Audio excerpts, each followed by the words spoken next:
आज हम आपको बताने वाले हैं पैकेज के बारे में। पैकेज क्या होता है जावा में? अगर हम जावा में पैकेज की बात करें तो पैकेज एक प्रकार का कंटेनर होता है, जिसको आसान शब्दों में हम लोग फोल्डर कह सकते हैं। जिसको आसान भाषा में हम लोग क्या बोल सकते हैं? फोल्डर।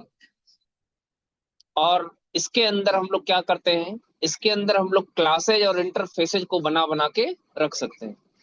तो जब भी आपसे कोई पूछे पैकेज क्या होता है, तो आप यही बताएंगे कि package is a type of container that contains that contains classes and interfaces। Package एक प्रकार का कंटेनर होता है जिसके अंदर हम क्लासेज और इंटरफेसेज को बना बना के रख सकते हैं। अच्छा, बना के रखा रहेगा तो उसको फ्यूचर में जब कभी भी हमको यूज करना होगा, उस पैकेज के अंदर लिखी उस पैकेज के अंदर बनाई गई क्लासेज या इंटरफेसेज को तो हम आसानी से उसका इस्तेमाल कर सकते हैं।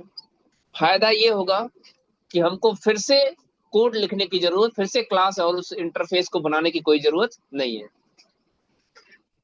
तो पैकेज क्या होता है? तो पैकेज कंटेनर होता है जिसके अंदर हम क्लासेज और इंटरफेसेज को बना के रखते हैं। पैकेज बनाते क्यों हैं? इस वजह से बनाते हैं ताकि कोड रीयूजेबिलिटी का कॉन्सेप्ट अचीव हो सके। जो कोड रीयूजेबिलिटी का जो फीचर्स होता है वो अचीव हो सके।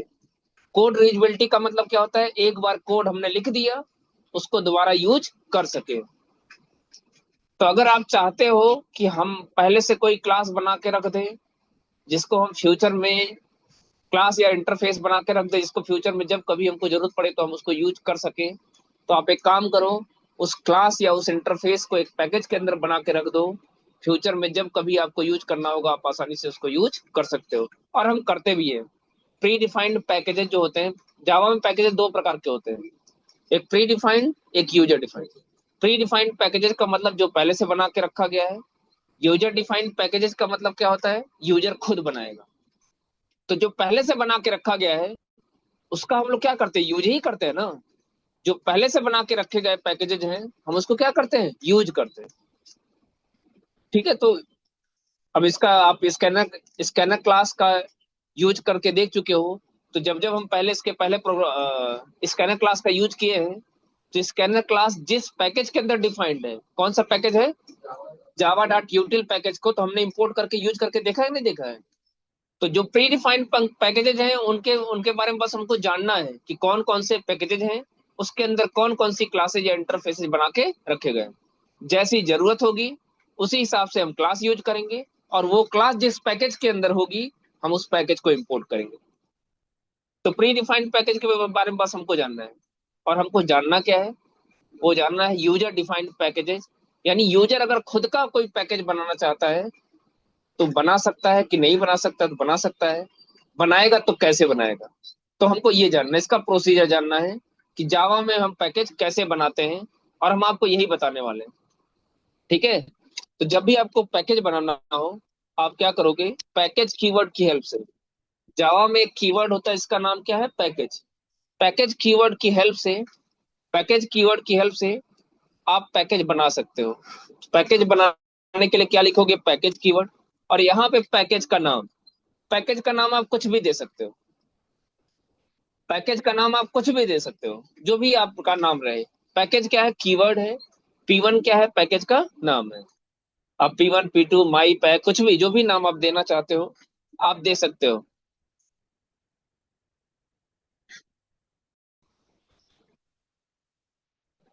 पैकेज का नाम लगाएंगे, लिखने के बाद हम क्या लगाएंगे? सेमीकोलन। अब इसके अंदर आप क्लास डिफाइन कर दीजिए। क्लास क्लास का नाम हम दे देते हैं फर्स्ट। क्लास का नाम क्या कहते हैं? फर्स्ट। अब इसके अंदर अच्छा, पैकेज के साथ साथ हम आपको एक्सेस स्पेसिफायर के बारे में भी बताएंगे। पैकेज स्पेसिफायर के साथ साथ हम लोग क्या पढ़ेंगे? जावा में जो एक्सेस स्पेसिफायर होते हैं उनके बारे में भी साथ साथ पढ़ते चलेंगे। तो एक्सेस स्पेसिफायर जावा में चार होते हैं। एक होता है डिफॉल्ट, एक होता है प्राइवेट, एक होता है प्रोटेक्टेड, और एक होता है पब्लिक। तो पैकेज के साथ साथ हम इनके बारे में भी पढ़ेंगे। ठीक है। इनका रोल क्या होता है? अगर हम किसी को डिफॉल्ट छोड़ देते हैं, या किसी डेटा मेंबर के का जो नेचर है वो डिफॉल्ट है, या प्राइवेट है या प्रोटेक्टेड है या पब्लिक है, तो किस तरीके से बिहेव करेगा, उसके क्या क्या प्रॉपर्टी होंगे, हम उसको भी जानते चलेंगे। तो हमने एक वेरिएबल ले लिया इंट ए नाम का, इसके आगे मैंने कुछ नहीं लिखा है, तो ये बाय डिफॉल्ट क्या माना जाएगा, ये डिफॉल्ट माना जाएगा। इसे क्या माना जाएगा, डिफॉल्ट। फिर हमने ले लिया प्राइवेट इंट बी, फिर हमने ले लिया protected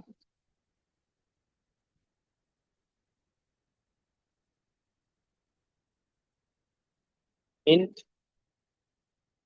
D, public int D. हमने कुछ वेरिएबल ले लिया। अब इसके अंदर एक मेथड बनाते हैं हम, डिस्प्ले या डिस्प्ले रहने दो। इसके अंदर हम क्या करेंगे, चारों वेरिएबल को हम क्या करेंगे, प्रिंट कराएंगे। अच्छा, आप चाहें तो अगर वैल्यू देना चाहते हैं तो वैल्यू भी दे सकते हैं।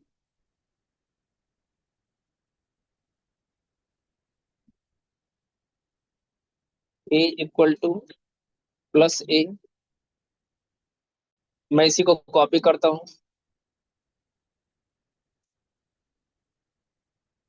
कॉपी करके हम इसको क्या करेंगे, पेस्ट करेंगे।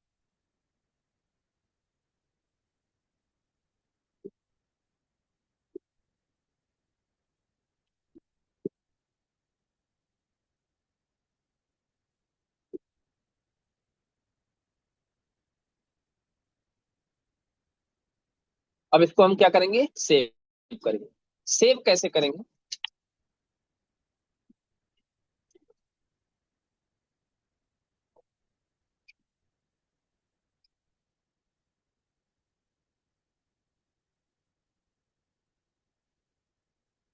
हमारे पास एक फोल्डर है डेस्कटॉप पे, आलोक सर नाम का फोल्डर, उसके अंदर जावा प्रोग्राम्स है, उसमें इनहेरिटेंस है। हम इसको क्या करते हैं, इनहेरिटेंस वाले फोल्डर के अंदर हम क्या करेंगे, सेव करेंगे। अब यहाँ थोड़ा ध्यान दीजिएगा, हमारे पास दो ऑप्शंस हैं।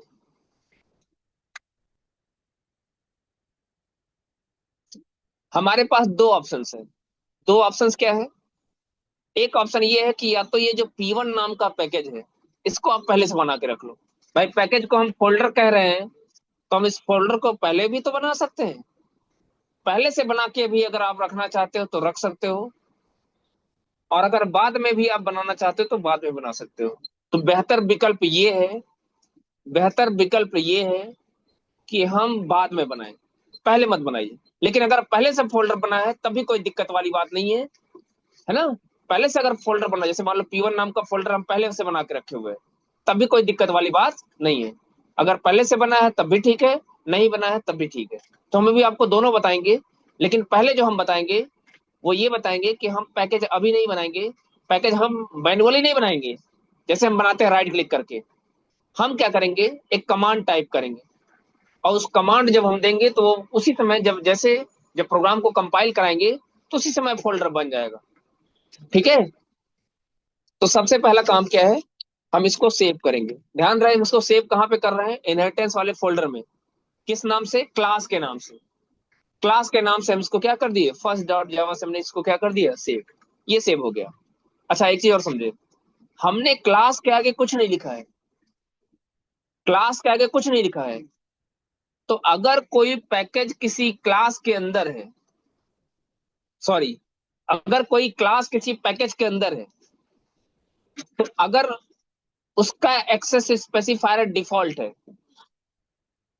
तो वो पैकेज के बाहर एक्सेस नहीं होगा। पैकेज के बाहर एक्सेस नहीं होगा। जैसे अभी इसके आगे कुछ नहीं लिखा ना, तो हम इसके आगे क्या लगाएंगे, पब्लिक। या चलिए, अभी जब एरर आएगा तो आपको खुद ही पता चल जाएगा। हम आपको पहले एरर दिखाएंगे, फिर उसका सोल्यूशन बताएंगे। मेथड के आगे भी अगर पब्लिक नहीं लिखा है तो एक्सेस नहीं होगा। यानी अभी तक जो हम करते थे कि क्लास के आगे हम पब्लिक कोई एक्सेस स्पेसिफायर लिखे या ना लिखे कोई दिक्कत नहीं था, डिफॉल्ट छोड़ देते तो चल जाता था ना। लेकिन यहाँ पे आपको, आप क्लास के आगे अब डिफॉल्ट नहीं छोड़ सकते हो, या मेथड के आगे डिफॉल्ट नहीं छोड़ सकते हो। आपको पब्लिक लिखना ही पड़ेगा, तभी P1 पैकेज के बाहर एक्सेस होगा, अदरवाइज एक्सेस नहीं होगा। बाय डिफॉल्ट डिफॉल्ट होता है, अगर कुछ नहीं लिखे हो तो बाय डिफॉल्ट डिफॉल्ट होता है। अब कैसे, इंट के आगे मैंने कुछ नहीं लिखा है तो डिफॉल्ट ही है। ऐसे ही क्लास के आगे कुछ नहीं लिखा है, डिफॉल्ट है। वाइड मेथड के आगे कुछ नहीं लिखा, डिफॉल्ट है। तो ध्यान दीजिएगा, क्लास पैकेज के अंदर डिफाइंड जो क्लास है, अगर उसके आगे पब्लिक नहीं लिखा है, उसका जो एक्सेस स्पेसिफायर वो बाय डिफॉल्ट है, तो वो पैकेज के बाहर एक्सेस नहीं हो। अब हम क्या करते हैं, इस पे राइट क्लिक करेंगे, open in containing folder CMD पे जाएंगे। यहाँ पे हम लोग क्या करेंगे, लिखेंगे जावा सी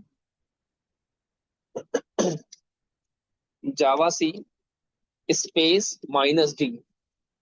-d का मतलब डायरेक्टरी से है, डी का मतलब किससे है, डायरेक्टरी से। फिर स्पेस, फिर डॉट, फिर लिखेंगे क्या, क्लास का नाम क्या है, फर्स्ट डॉट जावा।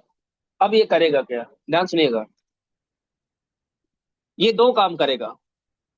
एक तो पहले जो हमने पैकेज का नाम दिया हुआ है, यहाँ पे जो भी पैकेज का नाम दिया हुआ P1, पहले तो ये P1 नाम की डायरेक्टरी बनाएगा, P1 नाम की डायरेक्टरी बनाएगा।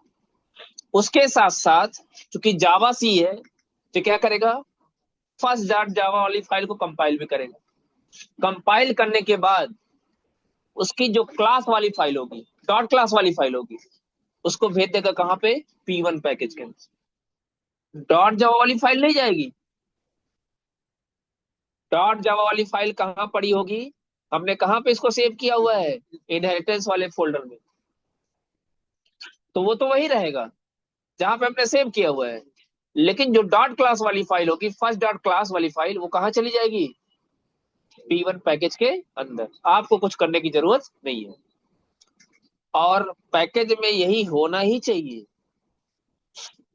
क्योंकि बतौर डेवलपर, बतौर प्रोग्रामर, हम किसी को सोर्स कोड नहीं देंगे, हम क्या देंगे उसको, बाइट कोड। क्योंकि अगर हम सोर्स कोड दे दिए, तब तो वो आसानी से चेंजेस कर सकता है। और लेकिन आपको पता है, जो बाइट कोड होता है, वो ना इधर रीडेबल होता है, नॉर मॉडिफाइबल होता है। ना ही उसको कोई समझ सकता है, ना ही उसमें कोई चेंज कर सकता है। तो अच्छा तरीका यही है कि हम क्या बनाएंगे, हमारा प्रयास है कि पैकेज के अंदर डॉट जावा वाली फाइल ना जाए, हमको जाने नहीं देना है। तो इसका बेहतर विकल्प ये है कि जब हम प्रोग्राम को कंपाइल कराएंगे, तो हम ऐसे ही कराएंगे डायरेक्ट। अभी तक जो करते थे ना, जावा सी स्पेस फाइल का नाम देते थे, नहीं करेंगे हम। चाहे फोल्डर पहले बना के रख लो, और चाहे बाद में, क्योंकि ये देखो दोनों काम करेगा। ये पहले देखेगा कि P1 नाम का फोल्डर बना है कि नहीं बना है। अगर बना होगा तब दोबारा नहीं बनाएगा, अगर बना होगा तो सिर्फ डॉट क्लास वाली फाइल को ले जाकर उसमें रख देगा। लेकिन अगर P1 नाम का पैकेज नहीं बना होगा, तो क्या करेगा, पहले पैकेज बनाएगा, उसके बाद जो डॉट क्लास वाली फाइल कंपाइल होने के बाद मिलेगी, उसको कहाँ भेज देगा, P1 नाम के पैकेज। इसलिए मैंने कहा, अगर पहले से बना के रखे हो फोल्डर या पैकेज, कोई दिक्कत वाली बात नहीं है। लेकिन पैकेज वाले प्रोग्राम में हम जब भी कंपाइल कराएंगे, इसी कॉन्सेप्ट से कराएंगे। फायदा क्या होगा, अच्छा, जब इसके इसी कॉन्सेप्ट का यूज करेंगे, तो हमको पहले से फोल्डर बनाने की कोई जरूरत नहीं है। अगर बना होगा तो दोबारा नहीं बनाएगा, अगर नहीं बना होगा तो बना के दे देगा। और डॉट क्लास वाली फाइल को लेके रख देगा कहाँ पे, पैकेज वाले फोल्डर में। समझ में आ गया, ये कंपाइल हो गया। अब हम जाके क्या करेंगे, चेक करेंगे। कहाँ पे चलेंगे, आलोक सर नाम का फोल्डर है, D1 ड्राइव है। D1 में नहीं था ना, किसमें था, जावा, जावा प्रोग्राम में था। चलिए जावा प्रोग्राम में चलते हैं, इनहेरिटेंस में चलते हैं। देखो, P1 नाम का पैकेज बना है, और यहाँ पे ध्यान देना, फर्स्ट नाम की क्लास पड़ी होगी, फर्स्ट डॉट जावा। दिखा नहीं दिखा, डॉट जावा वाली फाइल यहाँ पड़ी है, और लेकिन P1 पैकेज के अंदर जाओगे तो खाली डॉट क्लास वाली फाइल, यही पड़ा है ना।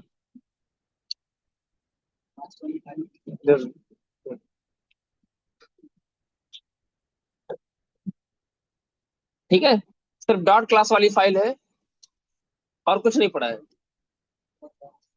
ठीक है, तो ये तो हो गया हमारा। अब हम क्या करेंगे, इस पैकेज के अंदर जो क्लास बना गया है, इस पैकेज के अंदर जो क्लास हमने बना के रखा हुआ, इसको इस पैकेज के बाहर क्या करना है, एक्सेस करना है।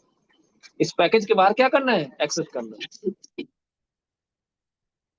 तो एक्सेस कैसे करोगे, उसके लिए हम एक और फाइल बनाएंगे, इसके लिए और एक और फाइल बनाएंगे। अब पैकेज को जब भी हमको क्या करना है, P1 पैकेज के अंदर, ध्यान से सुनिएगा, P1 पैकेज के अंदर जो फर्स्ट नाम की क्लास है उसको P1 के बाहर एक्सेस करना है, यही करना है ना। तो जब भी किसी पैकेज के अंदर डिफाइंड क्लास को एक्सेस करना होता है, तो आप बताइए सबसे पहले पैकेज को इंपोर्ट करना पड़ता है कि नहीं करना पड़ता है, बोलिए भाई। क्या लिखेंगे, इंपोर्ट लिखेंगे, फिर पैकेज का नाम लिखते हैं, क्या लिखते हैं, P1 लिखेंगे, फिर लिखते हैं डॉट, फिर लगाते हैं एस्ट्रिक्ट, फिर लगाते हैं सेमीकोलन। अभी तक आपने यही किया हुआ है ज्यादातर। अगर आप एस्ट्रिक लगा के, मतलब अगर आप पैकेज नेम के बाद डॉट लगाने के बाद आप एस्ट्रिक लगाते हो, तो एस्ट्रिक का मतलब क्या होता है, अच्छा इस टाइप से अगर अगर इस टाइप से पैकेज को इंपोर्ट करते हो तो इसे इम्प्लिसिट कहा जाता है। क्या कहता है, इम्प्लिसिट कहता है, इम्प्लिसिट कॉल कहा जाता है। और दूसरा विकल्प क्या होता है कि हम यहाँ पे क्या लिख दें, क्लास का नाम। दूसरा तरीका क्या है, स्टार के बदले हम क्या लिख दें, क्लास का नाम। तो अगर हम क्लास का नाम लिखते हैं, स्टार का मतलब क्या, ऑल क्लासेज आर एक्सेसिबल, जितने क्लासेज हैं सब एक्सेस कर सकते हो।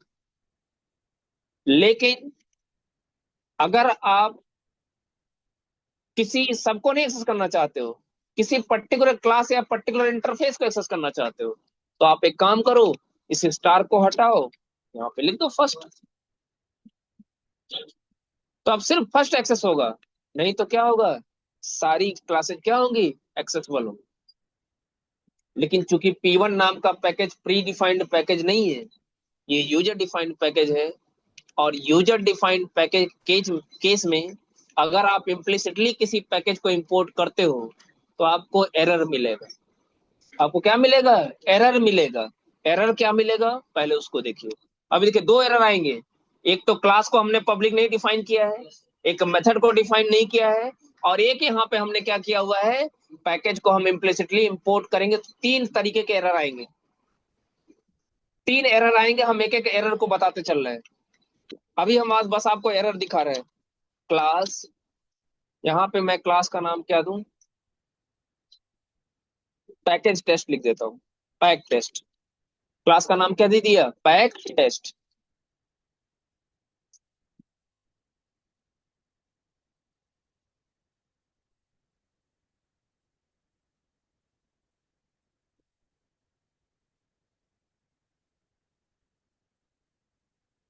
अब आप बताइए, फर्स्ट क्लास को एक्सेस करना है तो पहले फर्स्ट क्लास का ऑब्जेक्ट बनाना पड़ेगा नहीं बनाना पड़ेगा, बोलिए भाई। भाई स्कैनर क्लास का पहले ऑब्जेक्ट बनाते नहीं बनाते थे, तो हम क्या करेंगे, लिखेंगे first F is equal to new first. क्या लिखेंगे, first F is equal to new first, ऐसे ही ऑब्जेक्ट बनाते हैं ना। फिर अच्छा फर्स्ट क्लास के अंदर कौन सा मेथड डिफाइन है, बोलिए भाई। भाई मेथड को कॉल करने के लिए हमको ऑब्जेक्ट बनाना पड़ेगा ना, एफ डॉट डिस्प करेंगे, इसको भी करेंगे क्या, सेव। सेव कहाँ पे करोगे, जहां पे आपने फर्स्ट को सेव किया हुआ है। भाई फर्स्ट के बाहर P1 के अंदर थोड़ी ना जाएगा सेव, P1 के अंदर सेव तो हो ही जाएगा, फिर वो समझ लो सेम ही डायरेक्टरी होगी ना। हम P1 के अंदर जो क्लास है फर्स्ट नाम का, उसको उसके बाहर एक्सेस करेंगे P1। तो इसीलिए सिंपल सी बात है कि आप जहाँ पे क्लास, फर्स्ट वाली क्लास जहाँ सेव की हो, वहीं पे आप इसको भी सेव कर दो। तो इसको भी हम कैसे सेव करेंगे, पैक टेस्ट डॉट जावास, उसी से सेव करेंगे। सेव हो गया। अब हम इसको भी क्या कराएंगे, रन कराएंगे। अब आप बताइए इस समय पैक टेस्ट कहाँ पे सेव है, इनहेरिटेंस वाले फोल्डर में ही तो है, बोलिए भाई, यहीं पे तो वो था। तो हम सिंपली क्या करेंगे, लिखेंगे जावा सी। अब यहाँ पे स्पेस माइनस डी लिखने की कोई जरूरत नहीं, वो किसके लिए था, पैकेज के लिए। क्या लिखेंगे, पैक टेस्ट डॉट जावा, यही है ना भाई, बोलिए। देखो ये पहला एरर आया, क्या लिख के आ रहा है, can not access first, first F is equal to new first, bad source file, bad source file, file does not contain class first, इस टाइप का एरर आएगा। और ये हमेशा आएगा कब? जब जब आप किसी यूजर डिफाइंड पैकेज को इंपोर्ट करोगे। और कब, किस तरीके से इंपोर्ट करोगे? इम्प्लिसिटली। अगर आपने इम्प्लिसिटली किसी पैकेज को इंपोर्ट किया हुआ है तो ये एरर आएगा ही आएगा। इसका सोल्यूशन क्या है? इसका सोल्यूशन यही है कि प्री डिफाइंड पैकेजेस के केस में आप इम्प्लिसिटली करो, एक्सप्लिसिटली करो, कोई दिक्कत वाली बात नहीं है। लेकिन यूजर डिफाइंड पैकेज के केस में आप इसको एक्सप्लिसिटली करिए। हमेशा याद रहेगा, नहीं याद रहेगा?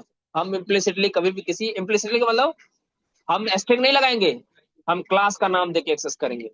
अभी देखिएगा, अच्छा देखो, अभी तक ये कंपाइल ही नहीं हो रहा था, कंपाइल ही नहीं हो रहा था। लेकिन अब देखना। अच्छा, सेव नहीं किया था क्या?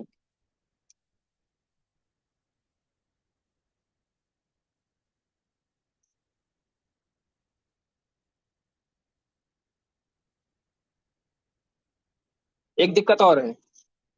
माय पैक टेस्ट नाम की एक और क्लास बनी क्या, कि मैं किसको रन करा रहा हूँ? इसमें एक बार और चेक कर लीजिए। यहाँ पे पैक टेस्ट नाम की कोई फाइल पहले से नहीं पड़ी हुई है। पैक टेस्ट यही हमने बनाया है।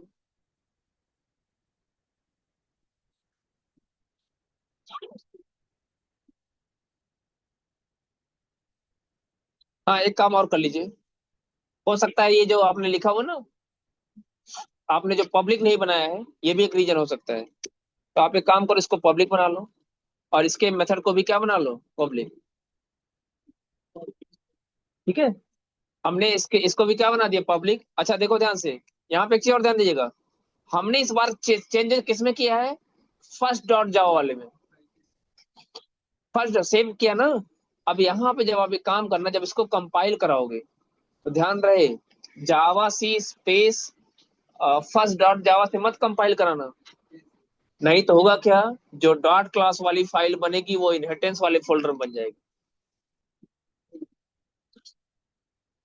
और हमको ऐसा नहीं करना है। हमको जो डॉट क्लास वाली फाइल अपडेट करनी है, वो P1 पैकेज के अंदर जो डॉट क्लास वाली फाइल है उसमें अपडेशन करना है। तो उसके लिए आपको क्या करना पड़ेगा? आपको ये फिर से लिखना पड़ेगा, क्या, जावा सी स्पेस -d, फिर space dot space first dot जावा, ये लिखना पड़ेगा। तो अब ये जो डॉट क्लास फाइल में अपडेट करेगा, वो कौन से में करेगा? जो P1 पैकेज के अंदर जो फर्स्ट वाली क्लास फाइल है उसमें अपडेट करेगा। अगर सिर्फ हम लिख देते क्या, जावा सी स्पेस फर्स्ट डॉट जावा, तो कंपाइल करा के एक नई क्लास फाइल बना देता। ये कहाँ बनता है? डॉट क्लास वाली फाइल। और P1 पैकेज के अंदर जो डॉट क्लास वाली फाइल होती है उसमें कोई अपडेशन नहीं होता। ये हो गया। अब दूसरे वाले चलते हैं। दूसरा वाला क्या था? देखो हो गया कि नहीं हो गया? वो एरर किसकी वजह से आ रहा था? वो पब्लिक भी नहीं लिखे थे उसकी वजह से। ठीक है। तो एरर सेम आ रहा था। अब देखो वो एरर बिल्कुल खत्म हो गया, नहीं खत्म हो गया? अब कोई एरर नहीं है। हाँ। अब हमको क्या करना है? मेथड को एक्सेस करना है ना। तो आपको क्या करना पड़ेगा? रन कराना पड़ेगा। रन करा कैसे कराओगे? बोलो भाई। बैक टेस्ट को रन कराएंगे ना।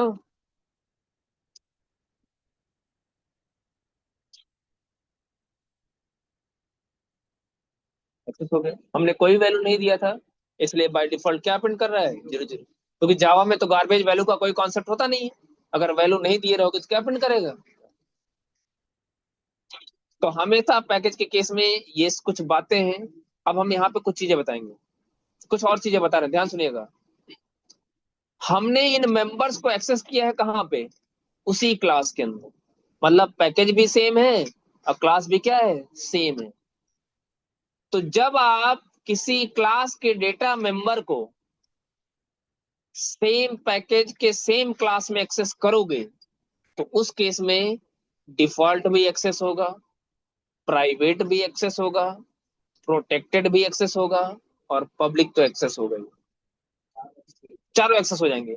लेकिन अगर हम अदर क्लास में करेंगे, मतलब पैकेज सेम होगा, बस हम A B C D को किसी दूसरे क्लास में एक्सेस करेंगे। ये मेथड यहाँ नहीं रहेगा। मेथड वहां बनाएंगे जहां पे हम इनको एक्सेस करेंगे। ऑब्जेक्ट बनाकर तो एक्सेस कर सकते हैं ना भाई किसी भी क्लास में। ऑब्जेक्ट बना के तो हम किसी भी क्लास के अंदर एक्सेस कर सकते हैं ना। तो उस केस में आपका प्राइवेट को छोड़ के बाकी सारे एक्सेस होंगे। तो वो अलग एग्जाम्पल बनेगा, वो हम अलग से बताएंगे। लेकिन फिलहाल आपको इसमें इतना ही बताना था कि पैकेज कैसे बनाते हैं। ठीक है, पैकेज के अंदर बना के क्लासेस को हम कैसे लिखते हैं, फिर पैकेज के अंदर डिफाइन क्लासेस को हम क्लास के बाहर कैसे ऐसे एक्सेस करते हैं। तो बस आपको इतना बताना था। ठीक है, अब आप इतना आप आसानी से कर सकते हो।